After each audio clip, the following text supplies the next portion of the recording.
Hi hello welcome to Kiran TV news. Chegondi Hariram Jogi గారు ex home minister, parliament member, incharge సీఎంగా చేసినటువంటి వ్యక్తి, రాజకీయ దురంధుడు అని చెప్పాలి నిజంగా. అంటే ఇప్పుడున్నటువంటి రాజకీయాల్లో ఆయన అంత సీనియర్ నాకు తెలిసి 2 తెలుగు రాష్ట్రాల్లో కూడా మరెవరూ లేరనే అనుకోవచ్చు. అలాంటి ఆయన 90 ఏళ్ల వయసులో కూడా రాజకీయాల మీద ఇంకా పట్టువదలని విక్రమార్కుల్లా పోరాడుతూనే ఉన్నారు.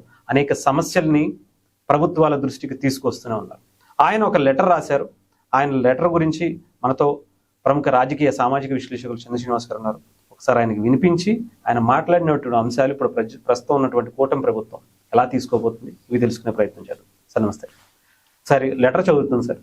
ఆయన రాసినటువంటి లెటర్ కొంచెం ఆసక్తికరంగా ఉంది, ఎందుకంటే చాలా రోజుల తర్వాత. తప్పకుండా అంటే మీరు చెప్పిన ఉపోద్ఘాతంలో కొన్ని నాకు కూడా తెలుసు కాబట్టి జోగి గారిని మీరు అన్నట్టు నేటితనం ఉభయ తెలుగు రాష్ట్రాల్లో ఆయనంత సీనియర్ నాయకుడు ఇంకొకరు లేరు. స్టిల్ రాజకీయాలకు దూరంగా ఉన్న సమాజంలో మార్పు రావాలి, పవన్ కళ్యాణ్ గారు సీఎం కావాలి, కూటమి అధికారులు రావాలని పరితపించిన వ్యక్తి ఒకటైతే, 2 కాపులు రాజ్యాధికారం దిశగా వెళ్ళాలి, యాశించే స్థాయి నుంచి శాసించే స్థాయికి రావాలని పవన్ కళ్యాణ్ గారితో సమావేశమయ్యారు. ఆ దిశగా ముందుకు వెళ్తారు. సరే ఇప్పుడు కూడా రూపాయి ఆయన సొంత డబ్బు సంపాదించుకోకుండా చూడండి ఎవరైనా ఉంటారా? ఉభయ గోదావరి జిల్లాలో ఆయన పేరు తెలియని వాళ్ళు లేరు. మీరు అన్నట్టు ఎన్టీ రామారావు గారు ఉన్నప్పుడు ఇన్ఛార్జ్ సీఎంగా నాదేంద్ర భాస్కర్ విషయంలో మోసం జరిగినప్పుడు నేను నమ్మకమైన వ్యక్తిగా ఇన్ఛార్జ్ సీఎంగా ఈయన పెట్టారు. హోంశాఖ మంత్రి చేశాడు, అనేక సంస్కరణలు తీసుకొచ్చాడు, ఎంపీగా ఉన్నాడు, గోదావరి జిల్లాలో అనేక రోడ్లు వేయించాడు. గొప్ప మనిషి. రూపాయి సంపాదించుకోలేని నిష్కలంకమైన అవినీతి మరకంటని నాయకుడు ఎవరైనా ఉన్నారంటే 8 దాటి 90 వయసులోకి వెళ్తున్నాడు ఆయన జోగి గారు. కాబట్టి మీరు అన్నట్టు ఒక గొప్ప వ్యక్తిని ఆయన రాసిన లెటర్ని ఎందుకంటే ప్రజల్లో ఉన్నదే ఆయన రాస్తారు. సార్ అవును సార్. అంటే ముఖ్యంగా కాపుల గురించి ఆయన మరొక ఉద్యమమే చేస్తున్నారని చెప్పాలి సార్. గత ప్రభుత్వం నుంచి మొదలుపెట్టిన ఇప్పటి వరకు కూడా ఇదే టైపు ఒక లేఖ అస్త్రాలతోనే ఆయన మొదలుపెట్టినటువంటిది. నారా చంద్రబాబు నాయుడు గారికి, ఉప ముఖ్యమంత్రి పవన్ కళ్యాణ్ గారికి 1 కోటి తక్కువ కాకుండా ఆంధ్రప్రదేశ్ రాష్ట్రంలో నివసిస్తున్నటువంటి కాపు, తెలగ, బలిజ, ఒంటరి కులస్తుల విద్య, ఉద్యోగాల, అగ్రవర్ణాల 10% ఈడబ్ల్యూఎస్ కోటాలో 5% రిజర్వేషన్లను కలగచేయుట గురించి రాస్తున్నానని చెప్పారు సార్ ఆయన. ప్రస్తుతం 4 కులాల అగ్రవర్ణాలుగా పరిగణింపబడుతున్నాయి. ఈ కులాలు ఆర్థికంగాను, విద్యాపరంగాను, సామాజికంగాను అగ్రవర్ణాలుగా కమ్మ, రెడ్డి, బ్రాహ్మణ, వైశ్య, వెలమ, క్షత్రియ కులాలు ఎక్కువగా విద్యలో కావచ్చు, ఉద్యోగ అవకాశాల్లో కావచ్చు పోటీ పడుతున్నాయి. వాటిలో కాపులు కొంచెం వెనుకబడి ఉన్నారు, బీసీ వర్గాలు వెనుకబడి ఉన్నాయి అని చెప్పి మంజునాథ కమిషన్ చెప్పినటువంటి సిఫార్సు ప్రకారం తెలుగుదేశం పార్టీ 103 రాజ్యాంగ సవరణకు ప్రకారం దక్కించుకున్నటువంటి అగ్రవర్ణాల ఈడబ్ల్యూఎస్ 10% వాటాను కాపులకి కేటాయించాలన్నట్టుగా ఆయన ఇచ్చినటువంటి దాని మీద చర్చ జరగాలి. దానికి సంబంధించి చాలా పెద్ద లెటర్ ఉంది సార్. అంటే ఒకటి అంటే ఈ పేరా అయిన తర్వాత మీరు చెప్పిన దాన్ని బట్టి నేను చెప్తా ఉంటాను, ఎందుకంటే దాని మీద పూర్తిగా నాకు కూడా కొద్దిగా అవగాహన ఉంది. యాజ్ అ లీగాలిటీ ప్రకారం ఇప్పుడు నిద్రావస్థలో ఉంది కాపు జాతి. మనోహర్ లోహియా గారే చెప్పారు. అంటే విభజిత ఆంధ్రప్రదేశ్ అంటే విడిపోని కలిసి ఉన్నప్పుడు ఆంధ్రప్రదేశ్ 33% ఉన్నారు కాపు, తెలగ, బలిజలు. ఇప్పుడు విడిపోయిన తర్వాత 14% మున్నూరు కాపులు ఇట్లా ఉన్నారు. సెటిలర్స్ కూడా చాలా మంది ఆంధ్ర కాపులు ఉన్నారు. అటు 22% ఆంధ్రప్రదేశ్లో ఉన్నారు. అంటే ఎంత నిర్ణయాత్మక శక్తిలో ఉండి 2 అగ్రవర్ణాలే పరిపాలిస్తూ ఉన్నాయి. మీరు చూస్తే అక్కడైనా ఎక్కడైనా. మరి ఎందుకు రాజ్యాధిక దూరంగా ఉంటున్నారు? వీళ్ళ అనైక్యత, లేకపోతే పోరాట పట్టుమ లేకపోవటమా, వీళ్ళు ఎక్కువ చదువుకోలేకపోవటమా అనేది తరతరాల నుంచి ఉన్న ఇది. సరే ఏదేమైనా హరిరామజోగి గారు కాపుల కోసం, ఎందుకంటే ఆ రోజు దామోదర సంజయ్ ఉన్నప్పుడు కాపులు బీసీలో ఉన్నారు. దాన్ని నీలం సంజయ్ రెడ్డి వచ్చిన తర్వాత ఓసీగా మార్చారు. అంటే కాపులు ఎక్కడైతే స్ట్రెంత్ ప్రకారం వాళ్ళు దామాషా ప్రకారం రాజకీయాల్లో వస్తే మిగతా వాళ్ళకి మనుగడ కష్టమని వ్యూహాత్మకమైన దెబ్బ. తర్వాత మరి కాపులు లేకుండా వీళ్ళు రాజ్యాధికారం వస్తున్నారా అంటే 294 నియోజకవర్గాల్లో దాదాపు 150 నియోజకవర్గాలు ప్రభావితం చేశారు. విడిపోయిన తర్వాత 175 నియోజకవర్గాల్లో 70 నియోజకవర్గాలు సాలిడ్గా గెలిపోవటం వీళ్ళ చేతిలో ఉంటాయి. ఉభయ గోదావరి జిల్లాలో ఎవరు డిసైడ్ చేస్తే వాళ్ళే అధికారంలో వస్తారు. అది మనం చరిత్ర చెబుతుంది. ఆనాటి రంగా చెందిన తర్వాత ఆయన సవాళ్ళ మీద పార్టీ రాజకీయాలు చేశారు. ఆ రంగా ఆశయాలు ఆయన కాపులతో పాటు బడుగు బలహీన వర్గాల కోసం నాయకుడిగా ఎమర్జ్ అయ్యాడు. ప్రతి ఊళ్ళో కూడా విగ్రహాలు పెడుతున్నారు. ఆయన ఆశలు తగ్గట్టుగా జరుగుతుందా అంటే ఎక్కడా కనపట్లేదు. మరి ఈయన ఒక్కడే పోరాడుతున్నారు. ఆ రోజు మిర్యాల వెంకట్రావు గారు పోరాడు, ఆ తర్వాత పిల్లా వెంకటేశ్వరరావు గారు, గొప్ప వ్యక్తులు. ఈనాటి జనరేషన్లో హరిరామ జోగి గారు ఆయన ఎందుకు పోరాడాలా? కాపుల కింద పదవులు తీసుకుంటున్నారు, ఎమ్మెల్యేలు అవుతున్నారు, మంత్రులు అవుతున్నారు. ఇప్పుడు అంబటి రాంబాబు లాంటి వాళ్ళు అయితే రంగగారి బొమ్మ పక్కన కాపు పులి అంట. కాపు టైగర్లు అని చెప్పి. కాపు టైగర్ ఎక్కడ సార్? ఏం చేసి సాధించాడు ఆయన? రంగ ఆశయాలకు తగ్గట్టుగా ఆయన కృష్ణా జిల్లాకి ఏమైనా పేరు తీసుకొచ్చాడా? ఇప్పుడు జోగి గారు ఆ వయసులో పోరాడుతున్నట్టుగా రిజర్వేషన్ కోసం ఆయన పోరాడి ఒప్పించి ఈయన ఏమైనా జగన్మోహన్ రెడ్డి గారి హయాంలో చేశాడు? తిరుగుబోతులు అని చెప్పాడు. కాపులు తిరుగుబోతులు నాకు ఓటు వేయలేదు అన్నాడు. ఇప్పుడు కాపులు తిరుగుబోతులు అయితే ఇప్పుడు కాపు పులి నువ్వు ఎట్లవుతావు? అంటే తిరుగుబోతులకు నువ్వు రాయబారివారు.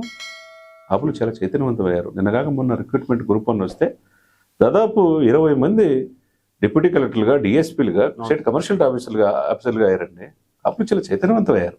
ఇక్కడ నేనేమంటారంటే అటు పవన్ కళ్యాణ్ గారు కూడా అదే సమాజం, చిరంజీవి గారు కావచ్చు, పవన్ కళ్యాణ్ కావచ్చు, నేటి జనరేషన్ మరి 21 సీట్లు గెలిపించుకున్నారు. ఈరోజు ఆయన ముఖ్యమంత్రి కావాలని కాపుల దీర్ఘకాల ఆకాంక్ష. అదేవిధంగా రిజర్వేషన్ ఉన్నది తీసేశారు. బ్రిటిష్ వాళ్ళకు ముందు తర్వాత వ్యూహాత్మక కుట్ర ఆయా పార్టీలు చేస్తాయి. 2019లో నేను యూనివర్సిటీ చదివిన తర్వాత సాంఘిక సంక్షేమ సాధికారతలో భాగంగా రాజశేఖర రెడ్డి గారు ఉన్నప్పుడు, స్వర్గీయ రాజశేఖర రెడ్డి ఉన్నప్పుడు చూశాను నేను కాపులు బీసీలు చేరుస్తామని చెప్పారు. గెలిచిన తర్వాత చర్చల మళ్ళా సోనియా గాంధీ రిప్రజెంటేషన్ ఇచ్చేప్పుడు నేనున్నా స్వయంగా. జోగి గారు సోనియా గాంధీ గారి అపాయింట్మెంట్ తీసుకొని రాష్ట్ర అమ్మసింగ్ largest community in the state of Andhra Pradesh కాపులకి మనం ఇచ్చాం. అధికారులు వచ్చిన తర్వాత ఇట్లేదంటే అప్పటికప్పుడు ఆమె మినిస్టర్ ఆఫ్ సోషల్ జస్టిస్ని, నేనే ప్రత్యక్ష సాక్షిని, మినిస్టర్ ఆఫ్ సోషల్ జస్టిస్ మీరా కుమార్ చెప్పి 5 crores శాంక్షన్ చేయించింది. అంటే ఎకనామిక్లీ వీకర్ సెక్షన్ కింద ఉన్నారు, చదువుకోలేని పరిస్థితులు ఉన్నారు.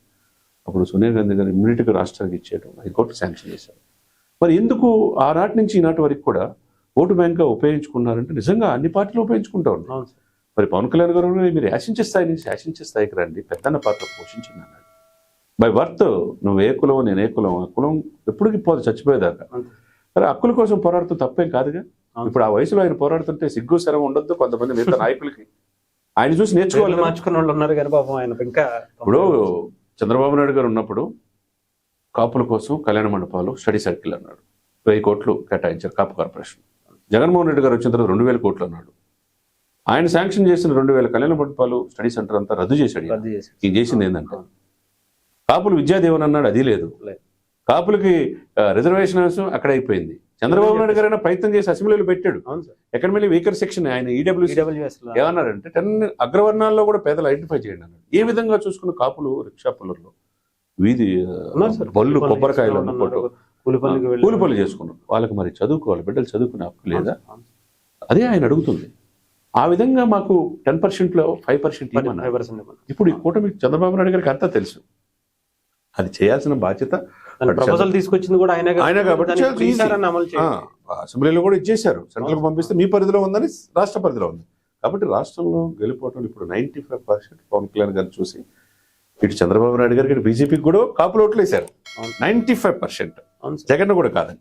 కాబట్టి వాళ్ళ ఆకాంక్షని నిర్వర్తించాలా లేదా, ఇప్పటికైనా చేయండి అని ఏదైతే చెప్పాడో అది 100% ఈ కూటమి చేయాల్సిన బాధ్యత ఉంది. నెక్స్ట్ చదవండి. మీకు అంటే 5% ఏదైతే మీరు చెప్పారో దానికి సంబంధించి సార్ 10 అడగట్ల వీళ్ళు. అవును సార్, 10% అగ్రవర్ణాల్లో పేదలు ఐడెంటిఫై చేయమన్నారు. ఆ 10%లో 5% మాకు ఇస్తే మా బిడ్డలు చదువుకుంటారు, అన్నిట్లో రిజర్వేషన్ ఫలాలు అనుభవిస్తారు అనేది కోరిక. అవును సార్, అదే సార్. దాని కమిటీ కూడా 2024లో మీకు పూర్తి స్థాయిలో కాపులు మద్దతు ఇచ్చారు. కూటమి ప్రభుత్వాన్ని దిగ్విజయంగా నెగ్గి ఏర్పాటు చేయడానికి ముఖ్య కారకులుగా కాపులు తీసుకున్నారు. వారికి 5% రిజర్వేషన్ కల్పించడం న్యాయసమ్మతమే కాకుండా సామాజిక న్యాయం కూడా అవుతుంది. చంద్రబాబు నాయుడు గారు, ఉప ముఖ్యమంత్రి పవన్ కళ్యాణ్ గారు పాజిటివ్ గా స్పందిస్తారని, 5% రిజర్వేషన్లను కల్పించడం కోసం దానికి చొరవ చూపిస్తారని ఆశిస్తూ ఆయన రాసినటువంటి సంతకం పెట్టి ఇచ్చారు సార్. ఇక్కడ 2వ పేజీ కూడా ఉందా? అవును సార్, దాంట్లో నేను ఏమంటానంటే సార్, డెఫినెట్ గా ఈ కూటమికి గెలవటానికి, జగన్మోహన్ రెడ్డి గారు అధికారంలో నుంచి కోల్పోవటానికి కాపులు చాలా కీలకం. అది కూడా ఇప్పుడు వైఎస్ఆర్సీపీ తెలిసింది కాబట్టి కాపులు ఎక్కువ తీసుకొస్తున్నారు. కాపు నాయకుడిగా ఈయన చిత్రీకరించారు. ఆయన చిత్రీకరించే పరిస్థితి లేదు, ఎవరు నమ్మే పరిస్థితి లేదు. జోగి గారు అంటే క్రెడిబిలిటీ ఉన్న వ్యక్తులు. జోగి గారు చెప్పింది 100% సార్. ఇది ఈ కూటమి కూడా చెప్పింది, కాపులకి న్యాయం చేస్తామన్నారు, పెద్దన్న పాత్ర పోషించినట్టు. ఆ రోజు పవన్ కళ్యాణ్ గారితో మీటింగ్ అప్పుడు కూడా నేను కూడా ఉన్నా, జోగి గారితో పాటు చెప్పారు శాసించే స్థాయి నుంచి శాసించే స్థాయికి రావాలి. నిజమే, పవన్ కళ్యాణ్ గారు ఏది చెప్పారో అది చేశారు. అవును సార్. ఎక్కడ జనసేన నిలబడిన అభ్యర్థులతో గెలుపుతో పాటు టీడీపీ అభ్యర్థులు గెలిపించారు, అవును సార్. అటు బీజేపీని గెలిపించారు. 164 సీట్లు ఊరకనే వచ్చినాయి సార్, చెప్పండి. అంతే కదా. ఎంపీలు అంతమంది గెలిచి ఈ రోజు దేశ ప్రధాని మోదీ అవడానికి కూడా కారణం అయింది. దాంట్లో 90% కాపులు వన్ సైడ్. మరి ఉత్తరాంధ్రలో ఇప్పుడు చూసుకోండి, అటు తూర్పు కాపులు కావచ్చు, ఉభయ గోదావరి జిల్లాలో కాపులు తెలగలు కావచ్చు, ఇటు బలిజలు కావచ్చు రాయలసీమలో. మరి గెలుపోవటములు ఎవరికి సాలిడ్ గా నిలబట్టింది? ఇప్పుడు జగన్మోహన్ రెడ్డి గద్దె దించింది కాపుల పాత్ర లేదా? 100%. మరి కాబట్టి అటు చంద్రబాబు నాయుడు గారు గౌరవనీయ చంద్రబాబు నాయుడు గారు కావచ్చు, పవన్ కళ్యాణ్ గారు కావచ్చు, this is the right time. అవును సార్. ఆయన చేయలేనిది గతంలో నీలం సంజీవ్ రెడ్డి గారి నుంచి జగన్మోహన్ రెడ్డి గారు, అంత ముందు వాళ్ళ నాన్నగారు రాజశేఖర రెడ్డి గారు కూడా చేయలేనిది అవును సార్. ఇప్పుడు కాపులకు చేస్తా ఉన్నారు కాబట్టి సాలిడ్ గా నిలబడ్డారు. అవును. బికాస్ ఆఫ్ పవన్ కళ్యాణ్ గారిని చూసి. ఇది అటు పవన్ కళ్యాణ్ గారికి బాధ్యత ఉంది, ఇటు చంద్రబాబు నాయుడు గారికి బాధ్యత ఉంది. అవును. ఎందుకంటే సింగల్ లార్జెస్ట్ కమ్యూనిటీ రాజ్యాధికారి దూరంగా ఉంటున్నారు. అవును సార్. ఆ పిల్లలు చదువుకుంటే బాగుంటది, దేశ విదేశ ఉద్యోగాలు చేసుకుంటారు. అడగకుండానే ముస్లింస్ 5% రాజశేఖర రెడ్డి గారు ఉన్నప్పుడు ఇచ్చినప్పుడు మరి వీళ్ళు ఎప్పటి నుంచో దశాబ్దాల పోరాటం న్యాయపరమైన, ఆ రోజు పుట్టుస్వామి కమిషన్ కావచ్చు, మంజునాథ కమిషన్ కావచ్చు, ఏ కమిషన్ చెప్పినా తప్పులు చాలా ఇవ్వాలి అని చెప్పింది సార్. కాబట్టి 10% లో ఎకనమీ వేరే ఎకర్ సెక్షన్ లో భాగంగా 5% కాపు తెలగ కాపులకు ఇవ్వాల్సిన బాధ్యత ఉంది. జోయ్ గారు చెప్పింది 100% ఈ కూటమికి చేయాలి. చేసినప్పుడే వీళ్ళ కళలు ఏదైతే రాబోయే 15 సంవత్సరాలు మేమే ఉంటామన్నారో ఆ కళలు సాకారం కావాలంటే ఇది డెఫినెట్ గా రిజర్వేషన్ అంశాలు జోయ్ గారు చెప్పింది చేయాల్సిన అవసరం 100%. Right sir. చూద్దాం సార్, ఎందుకంటే డెఫినెట్ గా పవన్ కళ్యాణ్ గారు ఉన్నారు కాబట్టి, కూటమి ప్రభుత్వం కూడా గతంలో కూడా హామీ ఇచ్చింది కాబట్టి ఈసారి డెఫినెట్ గా ఆ అవకాశాన్ని వినియోగించుకుంటుంది అని ఆశిద్దాం సార్. Thank you sir.